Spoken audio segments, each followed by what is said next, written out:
आज आदित्य ऑफिसमधून घरी परतताच त्याने पाहिले की त्याची दोन्ही मुले टीव्ही पाहण्यात मग्न आहेत आणि पत्नी ऋतुजा स्वयंपाकघरात स्वयंपाक करत आहे.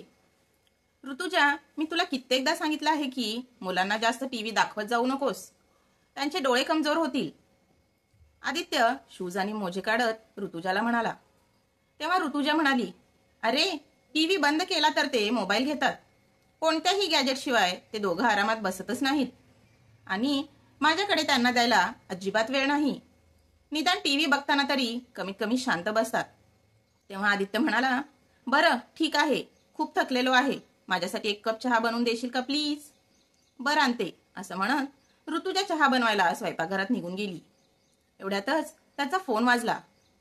आदित्यने फोन उचलला तेव्हा पलीकडून आवाज आला. हॅलो, नमस्ते, तुम्ही शीला वर्मा यांचा मुलगा आदित्य वर्मा बोलत आहात का?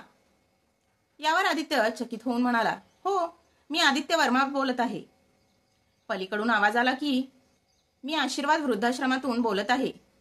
आशीर्वाद वृद्धाश्रमाचे नाव ऐकताच आदित्य लगेचच म्हणाला, हो बोला, काय झालं? माझी आई तर ठीक आहे ना? काही प्रॉब्लेम तर नाही ना? आदित्य काळजीच्या स्वरात बोलला. तेवढ्यात पलीकडून आवाज आला, हो, तुमची आई एकदम बरी आहे, पण आम्हाला तुमच्याशी काहीतरी महत्त्वाचं बोलायचं होतं. आमच्या वृद्धाश्रमाची जमिनीवर शासनाने ताबा घेतला आहे, पण त्याबद्दल आम्हाला शहरापासून 10 किलोमीटर अंतरावर वृद्धाश्रमासाठी जागा देण्यात आली आहे. वृद्धाश्रमाची बिल्डिंग बनवण्याचे काम अद्याप पूर्ण झालेले नाही. आशा करते की एका महिन्याच्या आत हे काम पूर्ण होईल, परंतु या संपूर्ण प्रक्रियेत वृद्धाश्रमातील कोणत्याही वृद्धाची गैरसोय होऊ नये यासाठी आम्ही प्रयत्न करत आहोत. म्हणून आम्ही तुम्हाला विनंती करतो की शक्य असल्यास कृपया तुमच्या आईला एका महिन्यासाठी तुमच्याकडे ठेवा. जसे आमच्या वृद्धाश्रमाच्या इमारतीचे बांधकाम पूर्ण होईल तसे आमच्याकडून तुम्हाला सूचित केले जाईल. त्यावर आदित्य लगेचच म्हणाला की, हो ठीक आहे, मी उद्या सकाळी येऊन आईला तिथून घेऊन जाईन. असे बोलून आदित्यने फोन कट केला. आदित्य आता काहीतरी विचार करतच होता की तितक्यात त्याची बायको ऋतुजा स्वयंपाकघरातून हातात चहा घेऊन बाहेर आली आणि त्याला हातात चहा देत बोलली, कोणत्या विचारात हरवला आहेस? आणि कोणाचा फोन होता? तेव्हा आदित्य म्हणाला, वृद्धाश्रमातून फोन होता. ते सांगत होते की वृद्धाश्रम शहराच्या बाहेर स्थलांतरित केलं जात आहे, म्हणून आपल्याला आईला काही दिवसासाठी आपल्या जवळ ठेवावं लागेल.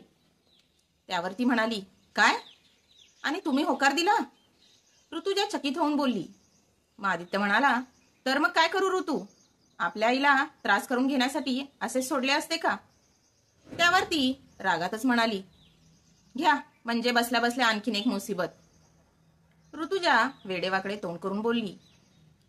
तेव्हा आदित्य बोलला, ऋतू, अशा वेळी जेव्हा आईला माझी सर्वात जास्त गरज होती तेव्हा फक्त तुझ्या हट्टामुळे मी आईला वृद्धाश्रमात नेऊन सोडले. फक्त तुझ्यामुळेच माझी आई माझ्या सोबत राहत नाही आणि आता माझ्या आईला काही दिवसासाठी इथे राहणे तुला मुसीबत वाटत आहे? मग ऋतुजा रागातच बोलली, आदित्य, आपल्या घरात फक्त 2च खोल्या आहेत, तर त्यांना आपण कुठे ठेवणार आहोत? शिवाय आपल्या मुलांच्या पोटात इन्फेक्शन झाल्या कारणाने आधीच माझ्या ऑफिसच्या बऱ्याच सुट्ट्या झाल्या आहेत, तरीही त्यांच्या तब्येतीत अजिबात सुधारणा झालेली नाही. कधी या मुसीबतमधून सुटका होईल देवच जाणे. आणि आता तुमची आई सुद्धा. बोलता बोलता ऋतुजा नाराज होऊन निघून गेली. दुसऱ्या दिवशी सकाळी आदित्य लवकर उठून तयार झाला आणि त्याच्या गाडीत बसून आईला वृद्धाश्रमातून आणायला निघून गेला. तर तिकडे वृद्धाश्रमातील संचालिका यांनी शीलाताई यांना आधीच सांगितले होते की आज तुमचा मुलगा त्यांना न्यायला येणार आहे आणि आता त्या 1 महिना त्यांच्या मुलासोबत त्यांच्या घरी राहणार आहेत. आज इतक्या दिवसांनी मुलाचा चेहरा बघायला मिळेल याचा आनंद त्यांच्या चेहऱ्यावर स्पष्ट दिसत होता. पण दुसऱ्या क्षणी त्यांचा चेहरा उदास झाला, कारण त्यांचा मुलगा स्वतःहून त्यांना न्यायला येत नव्हता. त्यांना सोबत घेऊन जाणे आणि महिनाभर त्याच्या सोबत ठेवणे ही त्याची मजबुरी होती. शीलाजी यांनी उदास मनाने त्यांचे कपडे बॅगमध्ये ठेवले, त्यांच्या बेडजवळ ठेवलेला फोटो उचलला आणि प्रेमाने पाहू लागल्या. त्यात त्यांच्या नवऱ्याने 1 वर्षाच्या आदित्यला कुशीत घेतले होते. तो फोटो पाहून त्या त्यांच्या भूतकाळात हरवल्या. शीलाताई त्यांच्या नवऱ्यासोबत गावी राहत होत्या. किशोरजी सरकारी शाळेत शिक्षक होते. पण शिलाजी स्वतः जास्त शिकलेल्या नव्हत्या, पण खूप गुणी आणि समजदार होत्या. गावी त्यांच्या पूर्वजांचे घर होते. अगदी श्रीमंती नव्हती, पण कोणत्याच गोष्टीची कमीही नव्हती. कमी फक्त एकाच गोष्टीची होती की लग्नाच्या 5 वर्षानंतरही त्यांना मूल झाले नव्हते. ते बरीच देवस्थाने फिरले, बऱ्याच देवासमोर डोके टेकवले, कितीतरी नवस केले. शेवटी एक दिवस देवाने त्यांची हाक ऐकली आणि आदित्यच्या रूपात त्यांच्या घरी मुलाने जन्म घेतला. आई वडिलांनी त्यांचे सर्व लाड पुरवले. आदित्य त्याच्या आईविना अजिबातच राहत नव्हता. त्याचा जराही रडण्याचा आवाज आला की शिलाजी सर्व कामं सोडून धावत पळत यायच्या. त्यांच्या मुलाकडे पाहून, त्यांच्या आई वडिलाच्या प्रति प्रेम पाहून त्यांनाही इतर आई वडिलाप्रमाणे वाटायचे की रिटायरमेंट झाल्यानंतर त्यांचीही खूप सेवा होईल. त्यांचे बाकीचे आयुष्य सुखाने आनंदाने जाईल. वडिलांनी त्याच्या शिक्षणासाठी त्याच्या आयुष्याची सर्व जमापुंजी खर्च केली. इंजिनियर झाल्यानंतर त्याला एका चांगल्या कंपनीत नोकरी मिळाली. त्याच्याच ऑफिसमध्ये काम करणारी ऋतुजासोबत त्याचे प्रेम झाले आणि दोघांनी लग्न करण्याचा निर्णय घेतला. ऋतुजा एक मॉडर्न मुलगी होती. लहान असतानाच तिची आई वारली होती. तिच्या वडिलांनी शिक्षणासाठी तिला हॉस्टेलमध्ये पाठवले होते आणि शिक्षण पूर्ण झाल्यावर तिने नोकरी सुरू केली होती. त्यामुळेच तिला कुटुंबाचे महत्त्व काय असते हे माहीतच नव्हते. जेव्हा आदित्यने त्याच्या आई वडिलांना ऋतुजाबद्दल सांगितले तेव्हा दोघांनीही त्याच्या प्रेमाचा सन्मान करत लग्नासाठी संमती दर्शवली. परंतु लग्न होताच ऋतुजाने त्याला स्पष्ट शब्दात सांगितले की तिला तिच्या लाईफमध्ये कुणीही इंटरफेअर केलेलं चालत नाही. शिवाय ती गावी तर अजिबातच राहणार नाही. आदित्य तिच्या अटी ऐकून हैराण झाला. त्याने तिला खूप समजावण्याचा प्रयत्न केला, पण ती काहीच ऐकायला तयारच नव्हती. शेवटी शहरात राहण्याच्या उद्देशाने त्या दोघांनी शहरात नोकरी सुरू केली आणि आपल्या नवीन आयुष्याची सुरुवात केली.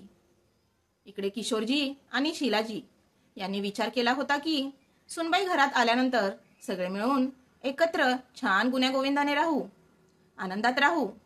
पण असे काहीच झाले नाही. हळूहळू वेळ निघून गेला.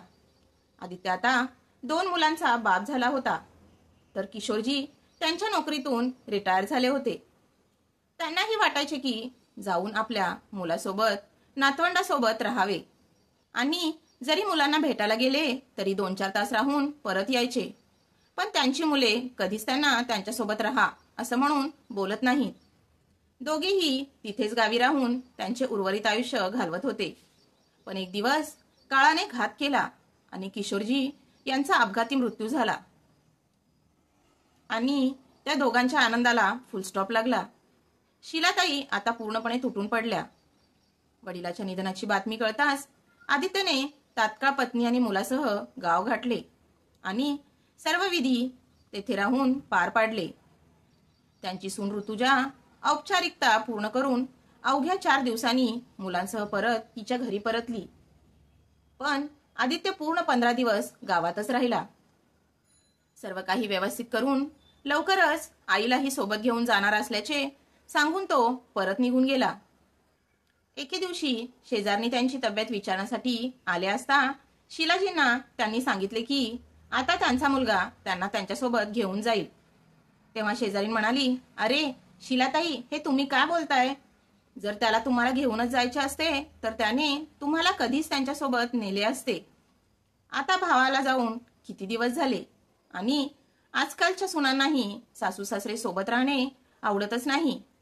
न्यूजपेपरमध्ये रोज अशा बातम्या वाचायला मिळतातच की आजकालची मुलं आई वडिलांना आपल्यासोबत ठेवतच नाहीत, नाहीतर काही पैसे देऊन आपल्या कर्तव्य लांबूनच पार पाडतात. हे ऐकून शिलाताई आश्चर्यचकित झाली. मग पुन्हा स्वतःच्या मनाला समजावून म्हणाल्या, अरे नाही, माझा मुलगा असा नाही, तो मला न्यायला नक्की येईल.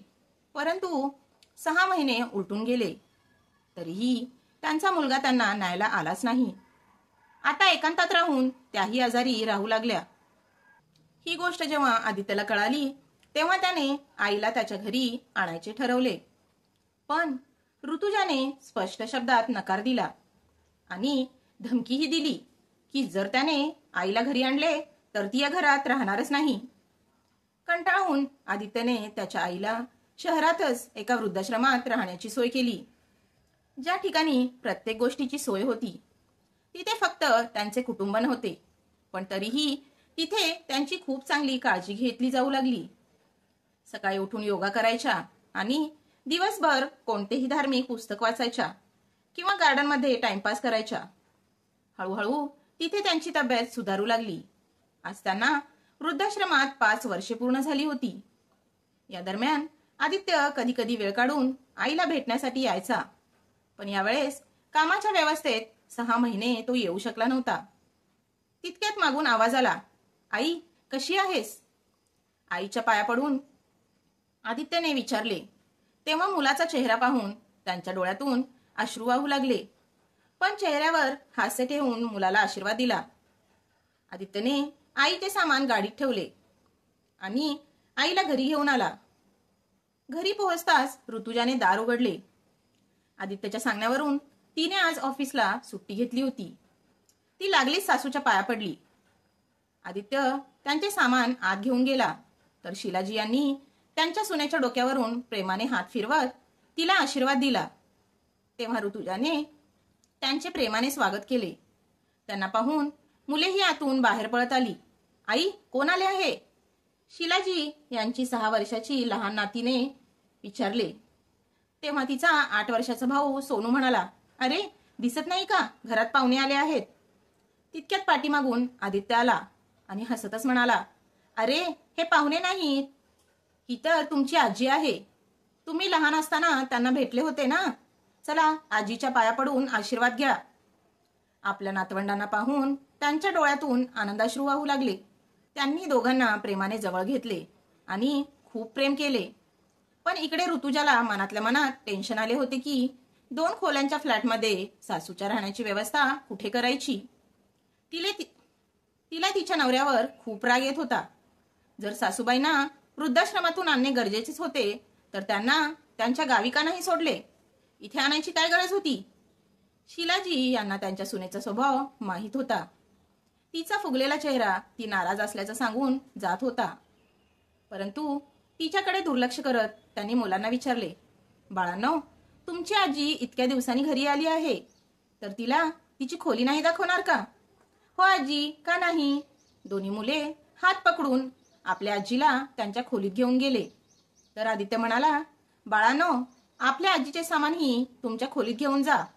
आजपासून आजी तुमच्या सोबतच तुमच्या खोलीत राहणार आहे. तुम्हाला माहित आहे का, तुमची आजी खूप छान छान गोष्टी ऐकवते. रात्री झोपण्यापूर्वी आजीकडून गोष्ट नक्की ऐका. इतके ऐकून दोन्ही मुले आनंदाने उड्या मारू लागली. खोलीत गेल्यावर आजीला त्यांची खेळणी दाखवू लागली, तर कधी तिच्यासोबत गेम खेळू लागली.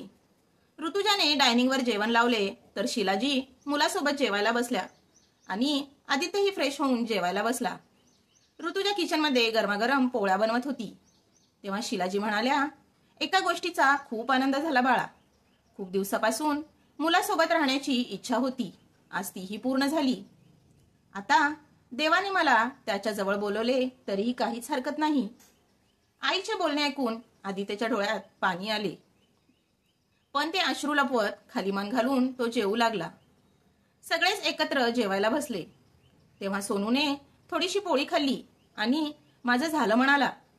शीला त्याला म्हणाली, अरे सोनू बेटा, तू काहीच तर खाल्ले नाहीस, जेवला नाहीस तर ताकद कशी येईल? त्यावर आदित्य म्हणाला, आई सोनूच्या पोटात इन्फेक्शन झाले आहे, ज्यामुळे त्याला पोटदुखी आणि उलटीचा सतत त्रास होतो आणि त्याला भूकही लागत नाही.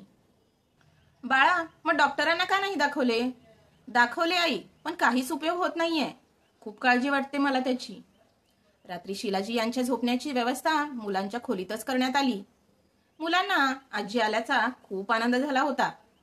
त्यांच्याकडून छान छान गोष्टी ऐकू लागले.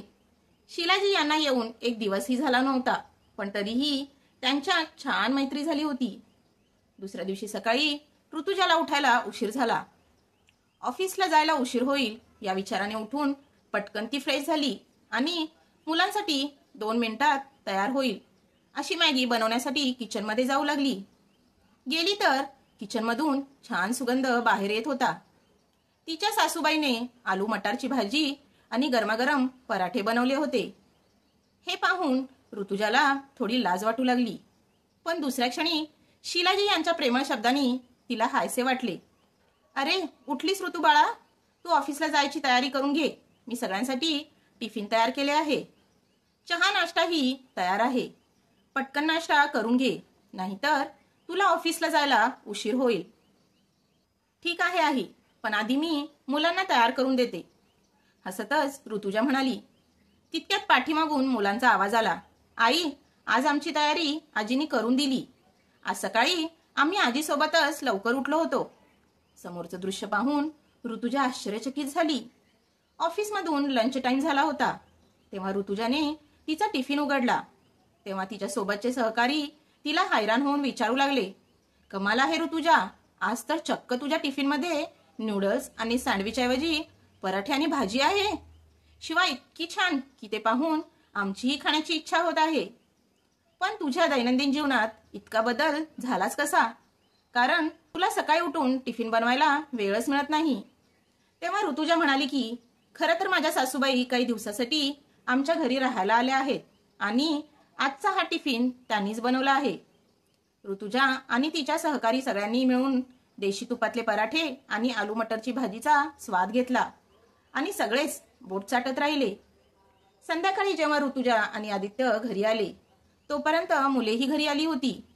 ऋतुजा घरी येताच तिची लहान मुलगी तिला म्हणाली, आई, आज मला टिफिन खायला खूप मज्जा आली. रोज रोज नूडल्स आणि सँडविच खाऊन कंटाळा आला होता. मग सोनू देखील म्हणाला, हो आई, आज मी सुद्धा पूर्ण टिफिन संपवला आणि माझ्या पोटात दुखलेही नाही. खरंच सोनूच्या तब्येतीत सुधारणा पाहून ऋतुजा आणि आदित्य दोघांनाही आनंद झाला. तेवढ्यात सोनूच्या डोक्यावरून प्रेमाने हात फिरवत शीलाजी म्हणाल्या, आता यापुढे कधीच त्रास होणारही नाही. बघच तू एकदम बरा होशील. आपल्या मुलांना आजीचे प्रेम मिळत असलेले पाहून आदित्य खूप आनंदी होता. शीलाजी यांनी पाहिलं की दोन्ही मुले थोड्या थोड्या वेळाने बाजारातून चिप्स आणि बिस्किटे मागवायला सांगत आहेत. तेव्हा त्यांनी घरीच देशी तुपात सगळ्या प्रकारचे स्नॅक्स बनवून ठेवले. आजीने बनवलेल्या या स्नॅक्स पुढे बाजारात मिळणारे पॅकेट फूड फिक्के पडू लागले. शिवाय आता मुलांच्या तब्येतीतही बरीचशी सुधारणा होऊ लागली होती. तर दुसरीकडे सासूबाई आल्यामुळे ऋतुजाला आता मुलांची काळजीच नव्हती. मुले शाळेतून आल्यानंतर शीलाजी मुलांची खूप काळजी घ्यायच्या. त्यांना स्वतःच्या हाताने बनवलेले गरमागरम जेवण भरवायच्या. आता घरात ready to eat packet food येणे बंद झाले होते. आता सर्व लोक घरात तयार केलेले गरमागरम आणि ताजे जेवण करायचे. जी मुले शाळेतून आल्यानंतर टीव्ही आणि मोबाईलमध्ये व्यस्त असायची, आता ती आपल्या आजीसोबत वेळ घालवू लागली. सकाळी शाळेत जायची घाई असायची आणि संध्याकाळी न चुकता आजीसोबत सोसायटीच्या मंदिरात जाऊ लागले. आश्चर्याची गोष्ट म्हणजे त्यांना माहीतच नव्हते की त्यांच्या सोसायटीत मंदिर सुद्धा आहे. ऋतुजा आणि आदित्य यांच्याकडे तर वेळच नव्हता त्यांना मंदिरात घेऊन जायला. पण आता आजीच्या सानिध्यात राहून ते चांगल्या चांगल्या गोष्टी आणि संस्कार शिकत होते. एके रात्री ऋतुजा पाणी पिण्यासाठी उठली. तेव्हा तिने मुलांच्या खोलीतून कसला तरी आवाज येऊ लागला म्हणून डोकावून पाहिले. तिने हळूच दाराच्या फटीतून वाकून पाहिले. तेव्हा शीलाजी मुलांना छान धार्मिक गोष्टी ऐकवत होत्या आणि मुलेही त्यांच्या आजूबाजूला झोपून मग्न होऊन ती गोष्ट ऐकत होते. हे दृश्य पाहून ऋतुजा भारावून गेली. शीलाजी जास्त शिकलेल्या नसल्या तरी भाषेचे चांगले ज्ञान होते त्यांना आणि ही गोष्ट आदित्यला माहीत होती. जेव्हा ही गोष्ट आदित्यने मुलांना सांगितली तेव्हा दोघेही खूप खुश झाले होते. कारण ऋतुजा त्यांना सगळे विषय शिकवायची, पण भाषेत ती थोडी कमजोर होती. ते दोघंही भाषा शिकता शिकता आपल्या आजीजवळ आपला सगळा वेळ घालवू लागले आणि आजी त्यांना खूप चांगल्या प्रकारे समजवायची. शिवाय जे घर आधी विखुरलेल्या अवस्थेत असायचं ते घर आता शीलाजी येण्याने साफ, स्वच्छ आणि नीटनेटकं राहू लागलं होतं. घरातील एक एक वस्तू छान सजवून आणि जागेवर ठेवलेली होती. घरात येताच आदित्य आणि ऋतुजा यांना खूप छान आणि फ्रेश वाटू लागले होते. ऋतुजा जास्त प्रभावित झाली होती. सासूच्या प्रती आपलेपणा आणि प्रेम तिच्या मनात जागृत झाले होते. संध्याकाळी घरी आल्यावर ऋतुजा तिच्या हाताने चहा बनवून सगळे एकत्र मिळून आनंदाने चहाचा आनंद घ्यायचे. दिवसभर काम करून सासूबाई थकून जात असणार असा विचार करून संध्याकाळचे जेवण ऋतुजा बनवायची आणि खूप प्रेमाने आपल्या सासूबाईंना जेवण द्यायची. शिलाजी यांना आपल्या मुलाच्या घरी महिना झाला होता. तोच एक दिवस वृद्धाश्रमातून फोन आला. मिस्टर आदित्य, नवीन बिल्डिंग तयार झाली आहे. आता तुम्ही तुमच्या आईला इथे सोडून जाऊ शकता. हे ऐकून आदित्यला आश्चर्याचा धक्काच बसला. या महिनाभरात तो विसरला होता की त्याच्या आईला फक्त महिन्याभरासाठी त्याच्या घरी येऊन आला होता. पण आता आईला परत त्या ठिकाणी सोडायचा विचार होत नव्हता. भरलेल्या कंठानी तो ऋतुजाला आईला सोडण्याचं बोलला. तेव्हा ऋतुजालाही वाईट वाटले. मग म्हणाली आईलाही इथून जावंसं वाटतं आहे का? तेव्हा आदित्य म्हणाला की नाही, आई असं कधीच काही बोलली नाही. पण ती इथे राहिल्याने तुलाच त्रास होत होता ना, म्हणून मी विचार करतोय की आईला उद्याच वृद्धाश्रमात परत नेऊन सोडेल. तेव्हा ऋतुजा भरल्या डोळ्यांनी आदित्यकडे पाहू लागली. आदित्य पुढे काहीच बोलला नाही. रात्रभर ती तिच्याच विचारात झोपली नाही. दुसऱ्या दिवशी ऋतुजा ऑफिसमधून लवकर घरी परतली. बरी नसल्या कारणाने घरी येताच तिच्या खोलीत जाऊन बेडवर झोपली. तिला असे पाहून शिलाजी लगलीच तिच्या खोलीत गेल्या. डोक्याला हात लावून पाहिला तर तापाने अंग तापलं होतं. बाळा, तुला तर खूप ताप आला आहे असं म्हणत शिलाजी पटकन जाऊन तापेचे औषध घेऊन आल्या आणि तिला दिले. मग थंड मिठाच्या पट्ट्या तिच्या कपाळावर ठेवल्या. थोड्याच वेळात तिचा ताप कमी झाला. तर शिलाजी यांनी तुळस आणि आले टाकून चहा बनवून ऋतुजाला पाजला. ऋतुजाचा ताप थोड्याच वेळात उतरला आणि तिच्या डोळ्यातून अश्रूच्या धारा वाहू लागल्या. तोपर्यंत आदित्यही घरी परतला होता. पण ऋतुजाला काय त्रास होत होता हे शिलाजी यांना कळत नव्हते. ती काहीही न बोलता सांगता फक्त रडतच चालली होती. पण कदाचित आदित्यला कळाले होते, म्हणून तो जाणून बुजून आईला वृद्धाश्रमात सोडण्यासाठी तिचे सामान पॅक करू लागला. तितक्यात ऋतुजा सासूला मिठी मारून ढसाढसा रडू लागली आणि म्हणाली, आई प्लीज मला माफ करा. तुमचे प्रेम कळायला मला खूप उशीर लागला. लहान असतानाच देवाने आईच्या प्रेमापासून मला वंचित ठेवले आणि जेव्हा सासूबाई यांच्या रूपात मला आई मिळाली तर मी तुमच्या प्रेमाला ओळखू शकले नाही. असे निस्वार्थ प्रेम फक्त एक आईच करू शकते. आपल्या सुनेच्या तोंडून आपल्यासाठी प्रेमाने भरलेले शब्द ऐकून शिलाजी भावविभोर झाल्या आणि त्यांच्याही डोळ्यातून अश्रू वाहू लागले. तेव्हा ऋतुजा म्हणाली, आई, आता आपल्या या मुलीला सोडून तुम्ही कुठेही जाणार नाही. इथेच आमच्या सोबत राहायचं. या आधुनिक जगात आम्ही स्वतःला इतके बिझी करून घेतले की आम्ही हेही समजू शकलो नाही की आपल्या जीवनात मोठ्यांचे काय महत्त्व असते. आजी आजोबा यांच्याकडून मिळणाऱ्या संस्काराचे मुलांवर किती सकारात्मक प्रभाव पडतो हे मी तुमच्यासोबत राहूनच पाहू शकले. खरं सांगायचं झालं तर कुटुंबाचा खरा अर्थ काय असतो मला हे तुमच्यासोबत राहूनच कळाले. आई, आता मलाही तुमच्याकडून खूप काही शिकायचे आहे. मला तुमच्याकडून छान छान पौष्टिक पदार्थ बनवायचे कसे हे शिकायचे आहे. मलाही तुमच्याकडून छान छान गोष्टी ऐकायला आवडेल. तुमच्यासोबत वेळ काढून मंदिरात यायला आवडेल. आता काही झालं तरी मी तुम्हाला कुठेही जाऊ देणार नाही असं म्हणत तिने आपल्या सासूबाईंना घट्ट मिठी मारली आणि पुन्हा रडू लागली. अगं वेडी, एवढं कोण रडतं का? शिलाजी यांनी तिला प्रेमाने जवळ घेत तिचे अश्रू पुसले आणि म्हणाल्या, अरे, आपल्या सुनेकडून इतके प्रेम मिळाल्यानंतर मी तिला सोडून कसे जाणार? तेव्हाच दोन्ही मुलंही धावत पळत आजीच्या पायाला बिलगली आणि म्हणाली की जायचे असले तरी आम्ही तुला कुठेही जाऊ देणार नाही. आता आम्ही आमच्या लाडक्या आजीला कुठेच जाऊ देणार नाही. मुलांच्या या बोलण्याने संपूर्ण घरात आनंद पसरला आणि सगळ्यांच्याच डोळ्यातून आनंदाश्रू वाहू लागले. विचार करण्यासारखी गोष्ट आहे. माणूस देवाकडून मुलाचे सुख का मागतो? कारण त्यांच्या म्हातारपणी तो त्यांची काठी बनू शकेल आणि आयुष्याच्या शेवटच्या दिवसात ते आपल्या नातवंडासोबत हसत खेळत दिवस काढू शकतील. आई वडील निस्वार्थपणे आपल्या मुलासाठी प्रत्येक गोष्टीचा त्याग करतात. आपल्या मुलांच्या सुखासाठी प्रत्येक हद्द पार करतात. त्यामुळे मुलांचे ही कर्तव्य आहे की आई वडिलांच्या या उतारवयात त्यांना तुमच्या सोबतीची सर्वात जास्त गरज असते. तेव्हा आपल्या आई वडिलांसाठी त्यांनीही ते सर्व कर्तव्य पार पाडावे ज्याची आशा ते त्यांच्याकडून करतात. मित्रांनो, तुम्हाला आजची कथा थोडीशीही आवडली असेल तर आमच्या व्हिडिओला लाईक करा, आपल्या मित्राबरोबर शेअर करा